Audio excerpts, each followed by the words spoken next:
Welcome friends to another r/malicious compliance video. One of the nicest things you could possibly do is to hit the like and subscribe buttons down below. But with that said, our first story of the day is by Names Rue.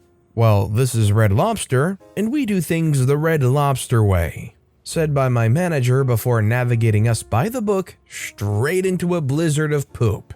At the time, I was working in the kitchen as an assembler. This can be one of the most clutch positions on the line, as you take all the food being prepared by the other cooks and organize it into tickets that can be taken out into the dining room. Accordingly, it's often a bottleneck for food leaving the kitchen. If you have a slow assembler, cooked food dies under the heating lamps. Grilled salmon dries out, fries become soggy, linguine Alfredo hardens into concrete, really horrific stuff. It is imperative that the food doesn't sit in the window. I was working a weekday lunch shift, which is normally pretty slow. We must have provoked the wrath of the restaurant gods on this day though, because out of nowhere the store got hit with a tsunami of customers. I could just barely make out the other cooks through the clouds of shrimp scampi, fryer grease, and cheddar bay biscuits flying through the air. I knew the poop blizzard was headed in my direction and began putting up empty plates in the windows with the shape of each ticket that was to leave the kitchen, a technique I had learned to help survive BS like this. On the other side of the window, coordinating the servers, was my manager, Runtface. Shouldn't use his real name. Actually, let's call him Bob instead. Bob was a bit hyperactive and had an irritating tendency to micromanage kitchen processes. A problem compounded by his not knowing how the freak to run a kitchen. When I began putting empty plates in the window so that the incoming interstellar-sized wave of seafood had something to land on, he stopped me. "What are you doing?" Bob asked. "I'm putting the plates and their sides in the window because we're about to have a very high volume of food coming through," I replied. "Well, this is Red Lobster, and here we do things the Red Lobster way. We plate the food when the food is ready, and we don't put sides on early."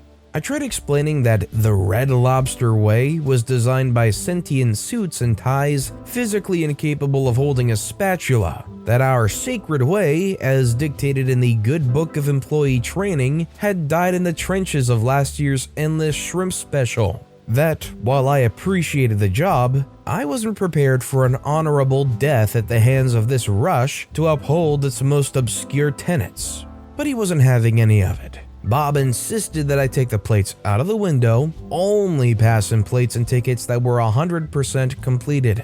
Knowing full well that Bob was flying us by the book into a storm of poop, I put on a feces-resistant raincoat, rubbed some Vicks under my nose, and braced for impact.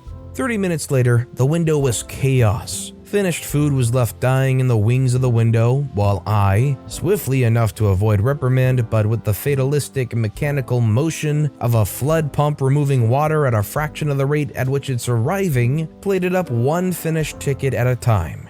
Bob was equal parts confused and furious, like a toddler whose toy was suddenly taken away. "What's this food waiting on?" he cried, gesturing towards a shriveled up steak and its associated sides. "Well, that order's waiting on some fried shrimp, and I need to wait for the ticket to be complete before I plate it up." Bob says, "Why is the ticket missing fried shrimp?" I say, "Unfortunately, I'm not manning the fryer, sir, so I don't know." This continued for the better part of an hour. It seemed like every ticket was missing one little thing that kept it from leaving the kitchen. After the rush had passed and I was dumping its precipitated liquid poop from my galoshes, Bob approached me with the twitchy, nervous energy of a coked-up boxer. Well, that or a hyper-caffeinated, insecure manager who needed to assert his dominance over the underpaid crew of some bunk-butt seafood restaurant. He says, "Can I, speak to you in the walk-in for a moment, OP?" I say, "Sure thing." We walked to the cooler as I struggled to remember how to fight off an attacker armed with a kitchen knife from my days in Dish. "So, what happened back there?" Bob asked, arms folded, shifting his weight from one foot to the other. "You said we should follow the system, and we did," I replied, mentally noting that he was standing in front of the walk-in's only exit. He says, "But there were a lot of missed items on those tickets. We had food dying in the window." I say, "I saw it, yeah, it was pretty bad." He says, "So why was the food missing?" I say, "I don't know. I wasn't cooking the food, I was assembling it. I am the assembler." This line of questioning continued, with Bob trying to somehow pin the catastrophe freak of the last hour on my willingness to comply with his orders, while I blithely insisted that I did exactly what was asked of me. After not being able to move past this point for several minutes, Bob made some sweeping statement about doing better next time and left. Incidentally, the next time I was assembling and Bob was on the other side of the window, nothing was said about the Red Lobster way, and the rush went smoother, albeit with some hotter plates and servers having to return for delayed items. I guess we ended up doing better after all. Are you the kind of person that would maybe eventually cave and fess up and give whatever answer Bob was fishing for here? Or would you hold steadfast and know that you did nothing wrong, only did exactly what Bob was asking for, and are not responsible for the downfall? Let me know what you would do in the comments down below. Our next story is by All Good Names Taken 98. Make parts non-stop but never get them shipped? Okay, boss. I still have nightmares from working in this company, so I thought I would share one of my stories.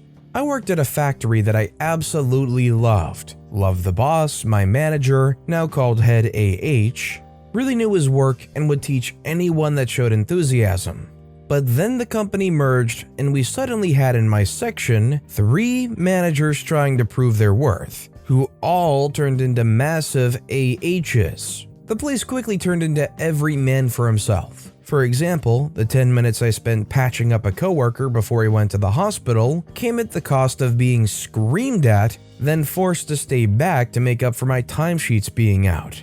Can tell more tales of this another time. And while my section needed 5 people to run, the way they managed it, people walked out and it came down to me alone. I would have 3 different managers come to yell at me but not help or hire people to do the work. Seriously. It would be like a drive-by shooting how fast they would come in, scream, and run out.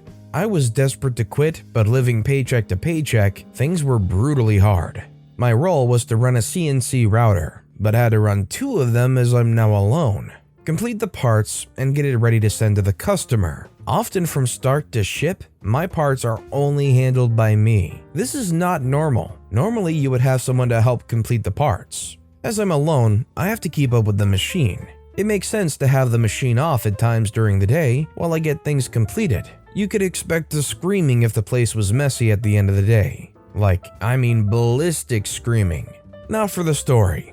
Keep in mind this is 15 plus years ago, so it might not be exactly 100% accurate. I had machined a stack of parts, and there was no way I could in my right mind make more parts until I had the post-processing and had these parts ready to be shipped. There were things that had to be sent that day. Head AH says, "Why aren't the machines running?" I say, "I'm really behind in this," and he says, "Why aren't the machines running?" I say, "This is really urgent. Let me get this part sent and I can run the machines after I finish this." Now absolutely screaming and throwing stuff, they yell, "Get the freaking machines running, OP." He starts berating me and saying that the post-processing wasn't important and that running the machines was the most important thing, and that I had to keep the machines running no matter what, and that post-processing can be done by anyone in the factory. But I'm the only one who can run the machines, so I have to run them and keep them running no matter what. Cue malicious compliance. For the entire week, I did exactly as he asked. I ran both machines. I would load the programs for the next job while the machine was still running its existing job. Tool holders were lined up and ready to go. While the machines are running, I would sprint from the machines to the material racks to get materials I needed for the next job ready. I ran those machines non-stop. I did 0 post-processing, as I did not have a spare minute. Nothing was finished to the stage where it could be shipped. There wasn't even time for breaks. I made sure those machines ran without a minute of downtime. By the end of the week, I had machined so many parts that I had filled up 3 massive workbenches. These benches were something like 3 meters by 1.5 meters long, and I just kept stacking the piles as high as I could. The best thing is that the urgent work is now on the bottom of this pile, and the work due next week was on top. This is literally hundreds of different customers' orders. I don't remember the hours I pulled at this exact time, but I've done shifts such as 6 a.m. to 10 p.m. and 7 a.m. to 11. 80-hour weeks without overtime pay were usual for me. When poop finally hit the fan about work not being sent out, head AH had to come and talk to me, and you could see something snap in his head while he was trying to talk to me. He says, OP. I say, sorry, not now, I have to run the machine. I just ignored him and kept setting up the next job. He says, stop, just stop. He starts by trying to ask where so-and-so job is, and I'm just like gesturing. It's under there, man. I swear you could see him dying inside. He starts berating me on how there's no point turning the machines on at all unless the work's completed all the way and sent. He really got stuck into me, but then he's like, just leave the machines off for now and start completing these jobs. But then we both started completing different parts, and within a minute, he sees me and instantly, get the machines running, OP.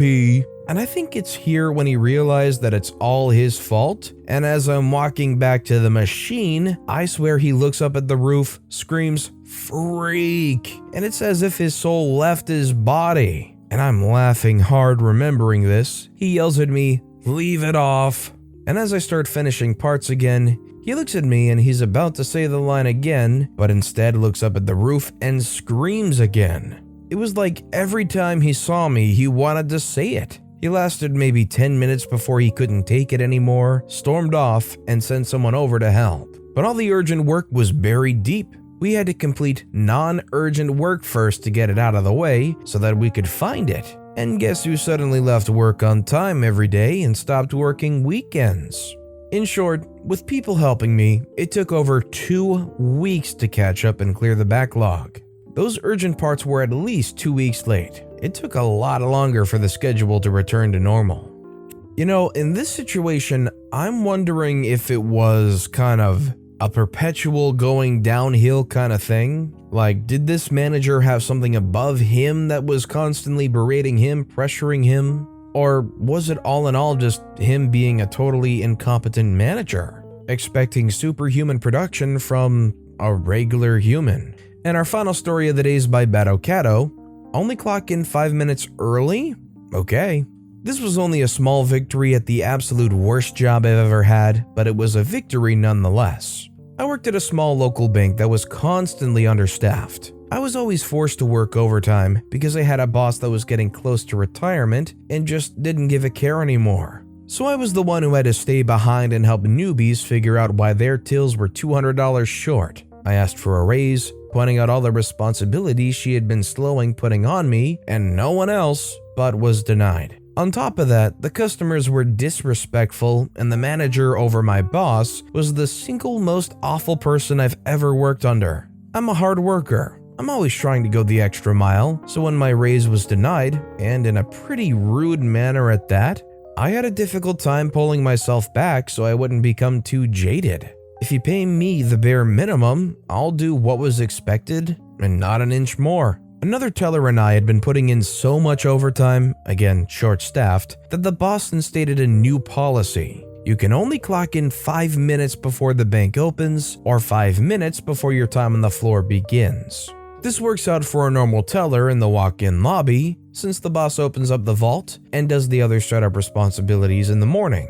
But I worked in the drive-thru, and I had my own vault I was responsible for. So opening the vault, other opening tasks, getting the drive-thru up and ready, counting out my drawer, all had to be done in 5 minutes. Okay, it's doable, but add on top of that a new policy from the president of the bank himself. The drive-thru must be open to serving customers 5 minutes before the lobby opens. I will never understand why, but them's the rules, and cue malicious compliance. I start clocking in at 7:50 on the dot. That gives me between 7:50 and 7:55 to set up, and then I'm ready to see the customers at 7:55. But my boss doesn't change my schedule to reflect this 5-minute difference.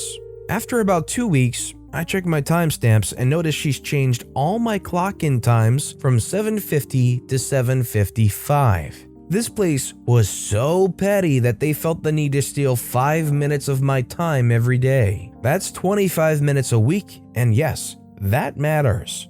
I crafted the most professional and cold email to my boss explaining why I clock in at the time that I do, pointing out both policies I'm compliant with. I got no response, but my timesheets were changed back the next time I looked. The happy ending to the story is that I was able to find a new job and put in my 2 weeks notice, with one of those weeks already being a planned vacation. That was the best feeling ever. It's a good thing that they just quickly and quietly flipped the time back to what it actually was, because it sounds like OP knew how much those 25 minutes a week mattered, and if they didn't take it seriously, I bet OP would have done something a little bit more, shall we say, legal facing. The bottom line is, you can't just get away with stealing time from people. And not only were they altering timesheets, OP would have never have known unless they looked for that discrepancy. From a financial institution, well, actually I guess it's not that surprising, but you would just expect more. But with that being said, that's all the time we have for today. So of all these stories I've read today, which is your favorite and why? Let me know in the comments down below. And if you haven't yet, if you could like and subscribe, that would mean a lot to me. Whatever you do, whether it's liking, subscribing, turning notifications on, all of it helps grow this channel and I appreciate the heck out of it. So until next time, I'll see you all tomorrow with some more stories.